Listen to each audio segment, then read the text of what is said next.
Olá, meu amigo, minha amiga, muito obrigado por vocês estarem aqui no nosso Portal do José. A cada dia crescemos mais com a sua participação, seu engajamento aqui no nosso espaço. E hoje nós vamos jogar luzes sobre alguns fatos e vamos falar algumas verdades sobre alguns episódios que são sonegados pelos grandes meios de comunicação. Hoje vai ser um programa especial para você mandar para aquele seu amigo, aquele seu parente que acredita nesse governo, que manda você ir para Cuba, para Venezuela, quando você faz algum tipo de crítica, que fala para você chorar, para você ficar aguardando que em 2022 o Bolsonaro vai ser reeleito. Pois bem, para ele refletir, para ele perceber o que está acontecendo com ele. Nós já sabemos, desde muito tempo, né, que nós estamos sofrendo um assalto no nosso país, mas essas pessoas ainda são muito crédulas. Então, se você está chegando agora, você aqui é muito bem-vindo, se inscreva aqui no nosso portal, compartilhe os nossos vídeos, dê joinha se você gostar e mande seus comentários, as suas reflexões, porque são sempre lidas e são sempre consideradas. Gente, muitas pessoas escrevem aqui para o nosso portal pedindo para eu mandar mensagens positivas, mensagens de otimismo. Gente, na situação que a gente está vivendo hoje, isso é possível se a gente entrar no mundo da fantasia ou se a gente mentir, se a gente entrar no mundo das ilusões. Bom, quem está fazendo isso é o pessoal que está no governo. Nós hoje somos governados por uma equipe de verdugos, ou seja, de carrascos, de assassinos, e, por outro lado, um grupo de gangsters, de vigaristas de todas as matizes. Unidos, eles estão fazendo isso que está acontecendo com o nosso país. É preferível a gente saber da verdade, porque a verdade ela é útil. Ela pode ser dura às vezes, mas ela ajuda a gente a se posicionar, a gente, inclusive, se organizar para sabermos para onde nós deveremos ir. Não é por outra razão que o presidente parou de citar aquele provérbio bíblico, né? E conhecereis a verdade, e a verdade vos libertará, porque todo mundo está percebendo lentamente o quão ele é mentiroso, o quão ele comanda um governo de verdugos, de carrascos, de assassinos insensíveis. E na área econômica, como nós somos lesados um dia atrás do outro.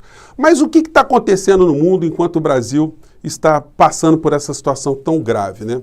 Nos Estados Unidos, que é um país que é fácil da gente observar, porque todo mundo tem muitas referências, eles estão indo no sentido contrário. Eu já mostrei para vocês num programa anterior o que o Biden começou a fazer nos Estados Unidos. O Biden não é nenhum revolucionário, mas é um cara que tem uma visão anti-capitalismo selvagem, né, capitalismo extremo, que o Trump começou a aplicar nos Estados Unidos, liberando impostos dos grandes grupos econômicos, né, e com aquela milonga que estava combatendo a China, o comunismo, o imigrante, a islamofobia, enfim, todas aquelas aberrações, ele conseguiu distrair a população norte-americana para fazer com que a elite ganhasse muito dinheiro, ou muito mais dinheiro. O Biden está dando uma arrumada nisso aí e promete taxar as 500 maiores corporações norte-americanas, fazendo com que seja possível o investimento do Estado norte-americano na economia da ordem de 2 trilhões e 300 bilhões de dólares. Bom, isso já começa a dar muita movimentação. O otimismo nos Estados Unidos começa a ressurgir lentamente com a vacinação, que está sendo muito acelerada lá também, e a gente já começa a perceber sinais de emprego sendo reativado, a economia norte-americana pode entrar nos eixos rapidamente e movimentar o mundo inteiro. Mas aqui no Brasil, os membros da colônia, né, os senhores de engenho, os escravocratas que se acomodam e se nutrem com o fato do Brasil ser uma nação explorada, querem cada vez mais que o Brasil continue nessa direção. O jornal o Globo, que representa uma parcela desse pensamento dessa elite escravocrata, eles estão criticando o Biden, porque estão dizendo aqui, Biden tenta repetir a intervenção de Roosevelt, mas a realidade é outra. Então eles estão dizendo, olha, o Estado intervir na economia é problema, né? Só que eles já estão colocando isso a pleno vapor como uma forma de reabilitar e de reorganizar a economia norte-americana, fazendo uma melhor distribuição de renda. As 500 grandes corporações norte-americanas já estão se movimentando no parlamento americano para barrar esse tipo de situação. Bom, então esse é um pano de fundo do que está acontecendo lá fora. E aqui a gente continua com os predadores, os piratas, os vigaristas, os gangsters assaltando o cidadão brasileiro a cada instante. Avise então para o seu amigo que manda você para Cuba, que se ele precisar tomar remédio aqui no Brasil, se ele fosse entupir de cloroquina ou de vermífugo, ele vai pagar 10% mais caro. Nós já prevíamos que esse tipo de situação poderia acontecer. O governo só faz uma coisa, ele penaliza o cidadão por um lado e favorece os grupos econômicos por outro. Hoje nos jornais também está saindo mais uma notícia que o governo espera arrecadar 10 bilhões de reais com a venda de 22 aeroportos, 5 portos e outras empresas públicas brasileiras. Isso vai passar para a mão de grupos estrangeiros, provavelmente, que vão explorar tarifas num setor estratégico, enfim, isso vai sair da mão da administração pública, na contramão do que está acontecendo, como eu disse a vocês, nos Estados Unidos. 10 bilhões de reais.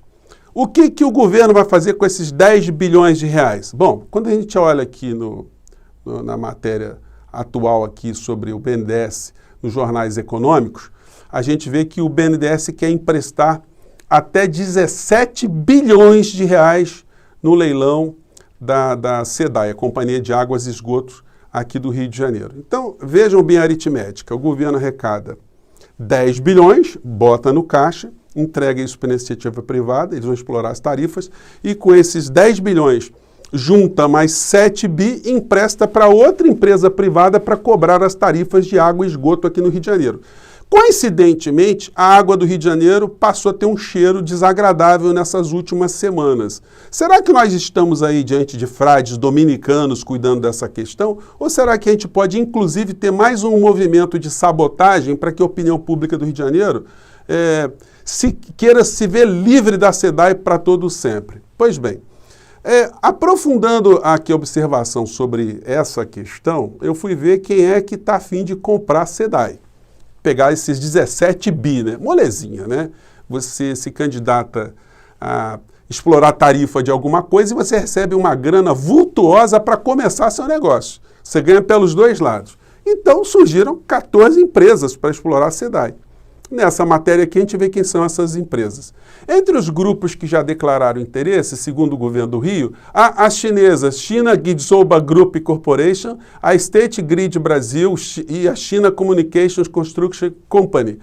3 empresas estatais chinesas, ou com grande capital estatal chinês. A coreana GSI, a gestora de fundos, uma gestora de fundos que mexe com investimento, com grana, né, com investidores. A Vinci Partners e a Canadian Pension Plan, uma empresa canadense. Então a gente tem vários grupos estrangeiros que podem conseguir a empresa pública brasileira, mas recebendo 17 bilhões de reais. Que capitalismo bacana esse do Guedes, né? Bom, quando a gente olha o comportamento do Guedes, a gente vê que as mentiras dele também começam a colocá-lo na corda bamba, né? Estou vendo aqui a matéria aqui, que ele já não está muito feliz com essa história, não. Ele pode ser expulso desse governo, coisa que eu não acredito muito, porque o Guedes está ali para fazer negócio. Ele vai ficar até a última gota. Ele não é amigo de Bolsonaro, ele não tem relação nenhuma com Bolsonaro, ele está ali para fazer negócio. Uma dessas empresas citadas aqui no leilão da SEDAI é essa aqui, que eu já mostrei para vocês. É um caderno aqui, e ela, nesse caderno aqui de balanço financeiro, a State Group, um balanço financeiro aqui, gente, no jornal Valor Econômico, de 70 páginas. 70 páginas, porque eles têm 18 empresas de energia já aqui no Brasil.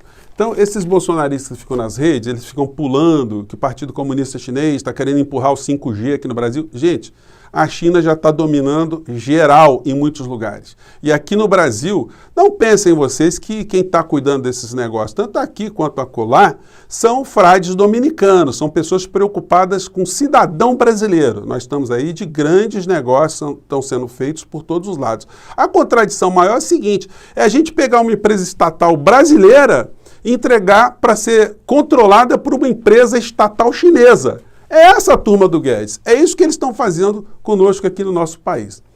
Tem várias situações aqui que a gente pode abordar aqui para mostrar como nós somos vítimas de estelionato dos gangsters e os verdugos. Eu já passei esse vídeo aqui. Quem já assistiu o nosso portal aqui vai assistir de novo, porque ele vai ter conexão com outros. Mas você que está chegando pela primeira vez, saiba você o seguinte, meu amigo. Se você é pobre, se você não tem dinheiro, fique tranquilo, porque segundo aqui o senhor Creyson, ou melhor dizendo, o senhor Paulo Creyson, Paulo Guedes Creyson, seus problemas se acabaram. Agora, como diz, até recebi um comentário, né? Agora com Equio, porque com as privatizações você pode receber até 40 mil reais no final do ano, né? Não é beleza? Acredite se quiser, se puder, e você vai escutar agora para você ver que eu não estou exagerando. Vamos lá. Para a população brasileira também. Nós podemos fazer um programa de erradicação. Imagina alguém que está recebendo aí 200, 300 reais, 200 reais de Bolsa Família, e no final do ano, de repente, recebe 40 mil reais. O que são isso? Dividendos da Caixa Econômica, dividendos do Banco do Brasil, dividendos do BNDE, mais a venda de 2 ou 3 grandes estatais. Isso aí é um salto patrimonial para um povo simples que jamais sonhou com isso. Então nós estamos modernizando. Esse é o Paulo Guedes numa das falas, mas você pensa que é só isso? Não. Quando o Paulo Guedes esteve numa conferência da XP, ele falou coisas muito emblemáticas que eu estou trazendo para vocês aqui. Ele estava querendo colocar a capitalização, acabar com a Previdência e cada um por si e Deus por todos, né? Na visão do Paulo Guedes, nós poderíamos pegar essa massa de brasileiros pobres, de pessoas miseráveis, e transformar essas pessoas em capitalistas, recebendo lucros iguais aos ricos, aos que os ricos recebem aqui no nosso país. Eu vou mostrar porque muita gente não acredita, e depois nós vamos ver como é que o Guedes acha que todo mundo é otário, e tem gente que aplaude o Guedes mesmo sendo ofendido por ele. Vamos lá, vamos acompanhar aqui esse trecho aqui. A questão é descentralizada e numa indústria privada, que educa financeiramente, democratiza a poupança, acumula capital, transforma os trabalhadores em sócios do progresso, e é a difusão do capitalismo popular. E é permitir que os jovens trabalhadores, também de baixa renda, possam gozar dos mesmos benefícios que os ricos, que é acumular o seu recurso a juros compostos, além dos investimentos em bolsa e etc. Quer dizer, os ricos capitalizam seus recursos, passam recursos de geração para geração. Aos pobres você diz não, eles têm que viver da Previdência e mendigar aqueles recursos que nós deixamos. E esse discurso do Paulo Guedes é o discurso para aprovar a reforma da Previdência, né? E ele estava falando para uma plateia da XP, né? Nesse evento foi que ele chamou essa galera de vagabundos, e os caras, como já tinham escutado várias mentiras, já tinham aplaudido, acho que não caiu a ficha dessa galera. Acho que quando chegou ao final do encontro, eles pensaram, puxa, o Paulo Guedes veio aqui falar para a gente que cuida de mercado, de especulação financeira, de dinheiro dos outros, chamou a gente de vagabundo e a gente aplaudiu o Paulo Guedes. Vamos conferir aqui, gente, se eu estou exagerando aqui. Vamos lá. E vou colocar o vídeo todo para quem quiser acompanhar. Vamos lá. Começar a descer. Aí a despesa de juros começa a descer, aí o déficit do governo começa a diminuir, nós aceleramos as privatizações para reduzir dívida, para que não seja mais o paraíso dos rentistas, e sim que seja o paraíso dos empreendedores e o inferno dos rentistas. Juro de 1%, de 0,5%, vai trabalhar vagabundo.